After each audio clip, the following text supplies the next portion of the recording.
Hey there, welcome to Here's What I Learned. I'm Jackie Hayes, a systems strategist, unapologetic, smutty romantasy lover, Dungeons & Dragons geek, and your no BS guide to building a business that works for you.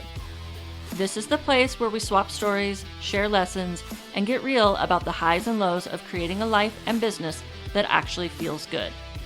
No cookie cutter advice here, just honest conversations about what's working, what's not, and how to rewrite the rules to fit your version of success. So grab your favorite beverage, get comfy, and let's dive in.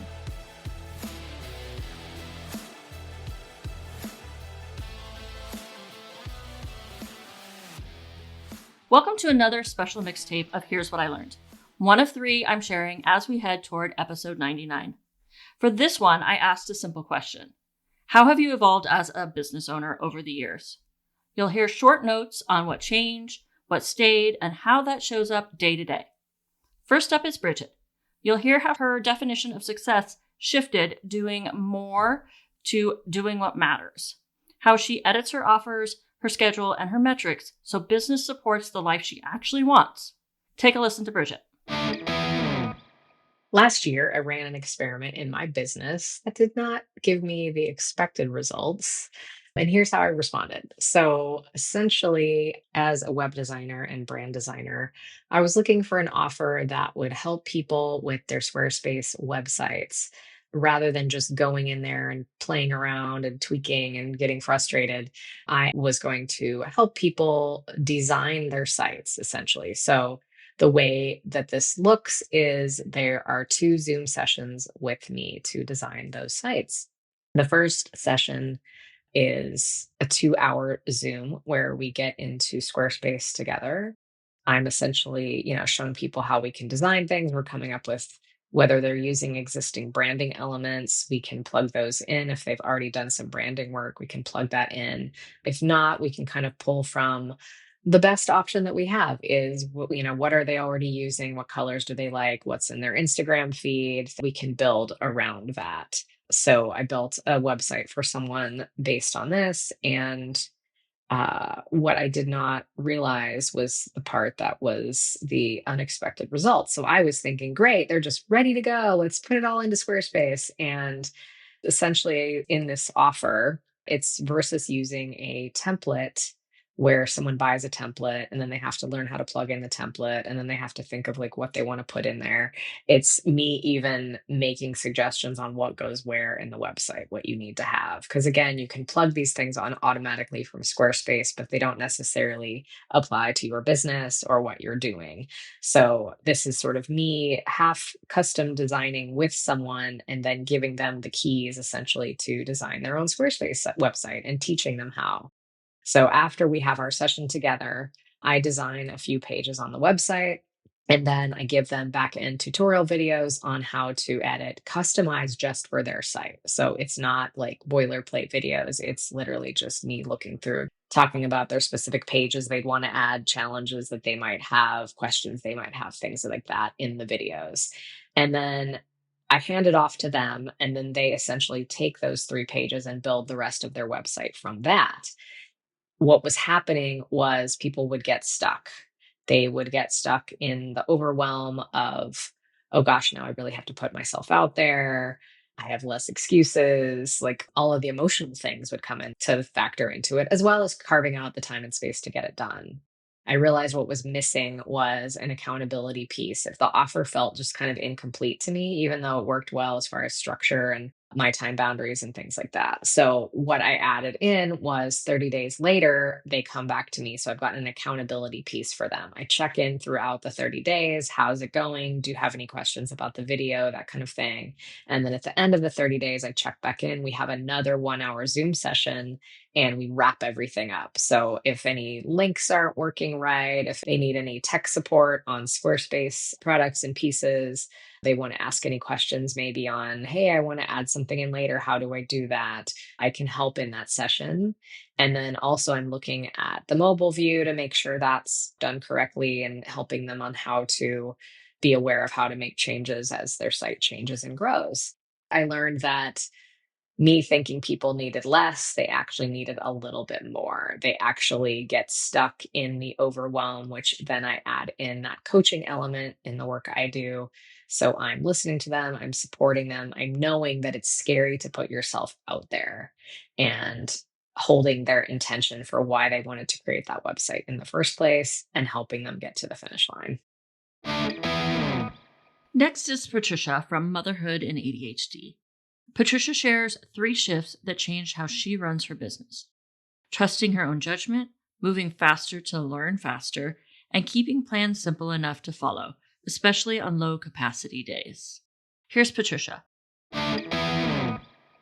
Hey there, this is Patricia Sung from Motherhood and ADHD, and here is my answer to how I have evolved as a business owner in the last few years.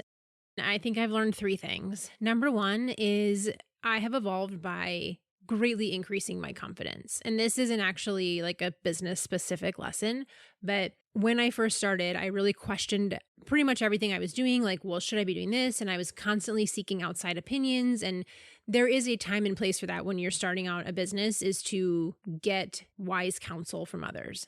But now that I am further along, I have greatly decreased the amount of voices and outside counsel that I seek.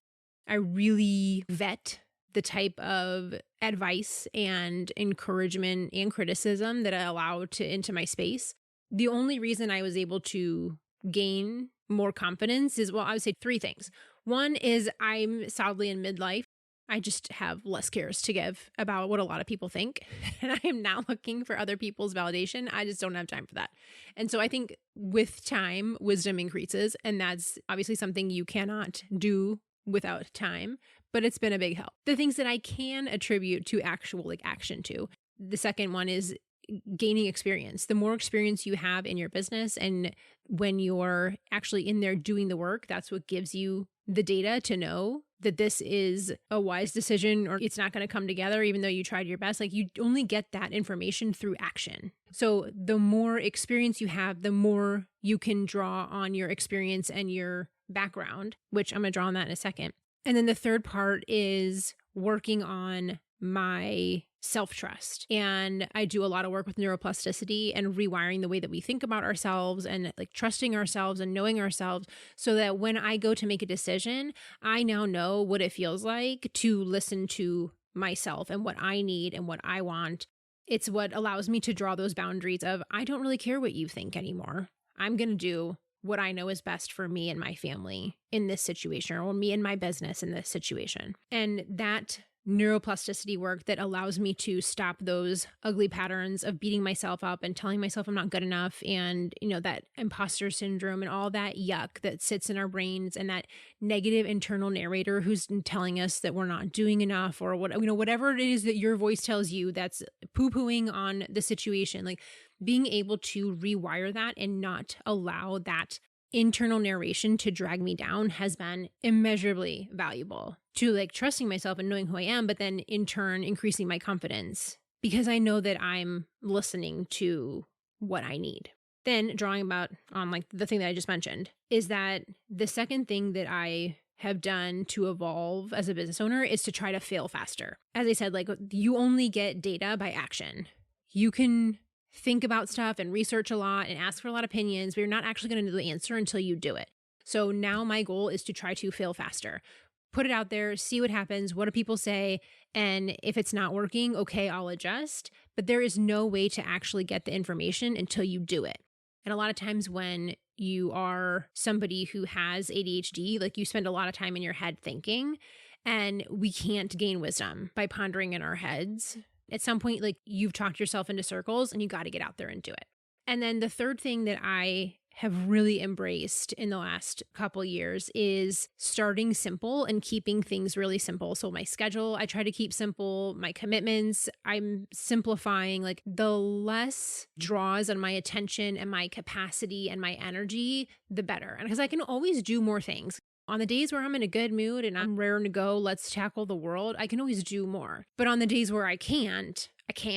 So keeping the bare minimum as low as possible really allows me to go all in on the things that are important to me and my values. So I have capacity for my family. I have capacity for my kids. I have capacity to take care of myself. And then keeping those draws on my energy levels lower allows me to have more space to be able to show up in the ways that I want for my family, but also allows me to do things like my business, which I don't have capacity for when I'm having a low day. And the other side of this idea of simplicity is when I first started, I would have the most intricate plans. I would try to think of all the contingencies, and there is a balance of yes, you need a plan. You can't just go in willy-nilly because you never know where you're going to end up if you don't have a plan. But my plans were too detailed. I wanted them to be just right. I wanted them to be the perfect plan. And I was spending so much effort making the most excellent plan that I wasn't actually using the effort to do the plan. It's you just have to start. You just have to start. Take the first step, see what happens, and then adjust from there. Keeping it simple with avoiding as many shiny objects as I can. I have ADHD. I'm I got another good idea over here. Look at that thing over here. What? We could do all this. No, we can't. Getting real with myself and being I don't have the extra time, dollars, energy, whatever that capacity is needed to chase all these things. So keeping myself as streamlined as possible allows me to put as much energy as I can into that, whatever project is I'm working on. So keeping it simple. And again, as you build your business, you will learn the basics of what you do need. So you'll understand better, what is the basic plan that I need? A lot of times, when you're a brand new business owner, you're oh my gosh, I have to have this really pretty website. And I really care about my branding and my logo and the colors and all that. And really, that's not the most important thing. Yes, you can have really bad website or ugly brand that or things that don't make sense and people that can't tell what your business is. Yes, there's some basic level you need there. But the amount of time and effort that I watch new business owners now being what should my podcast cover art look like? And they're spending hours on this logo and the color. That doesn't matter. And you're wasting your time spending 20 hours on that when really that's a 2-hour project.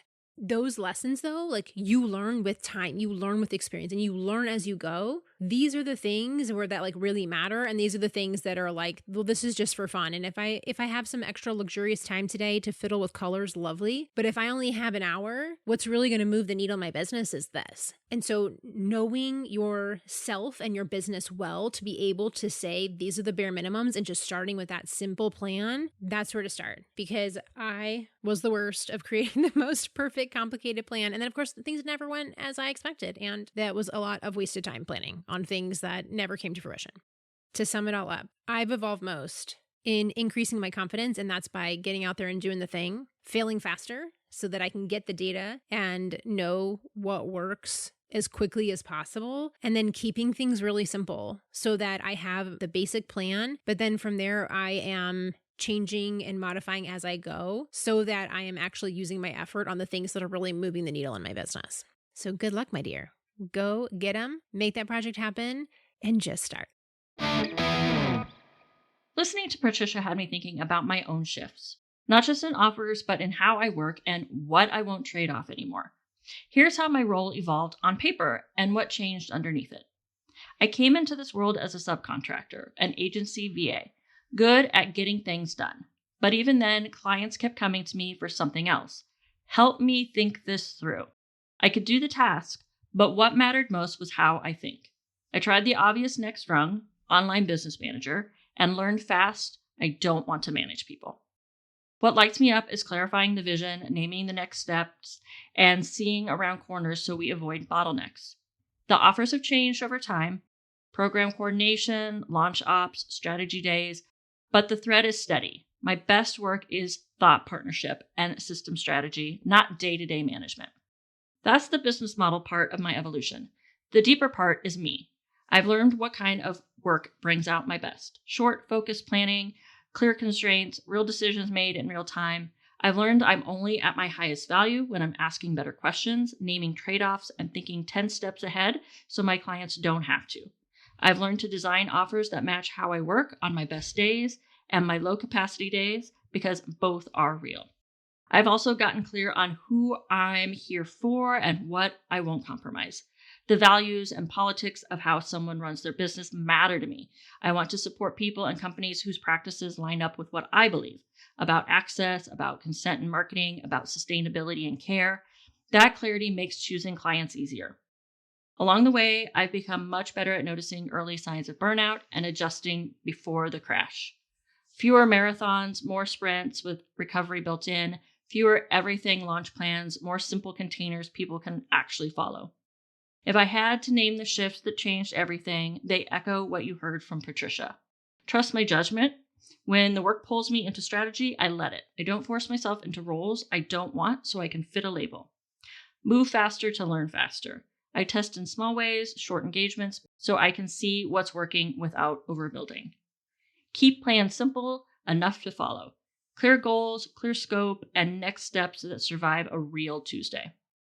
Today, my business centers on thought partnership and system strategy for creative service providers. I help you name the outcome, map the path, set the constraints that protect quality, and decide what happens first, next, and never. I don't manage your team. I make sure your team knows what to do and why. That's the difference. How I've evolved in one line: less do it all, more do the part that changes everything, and do it in a way that fits my values, my capacity, and the people I want to support. Thanks for listening to this mixtape on evolution. If you want a quick reflection to take with you, name one belief you've outgrown, one habit you're keeping, and one way your business is simpler now than it used to be.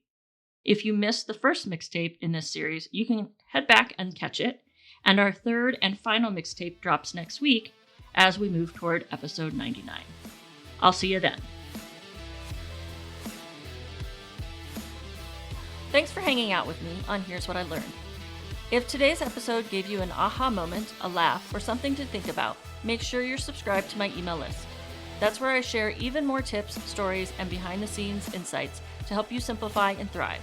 And remember, you get to do business and life your way. Until next time, keep experimenting, keep simplifying, and keep learning.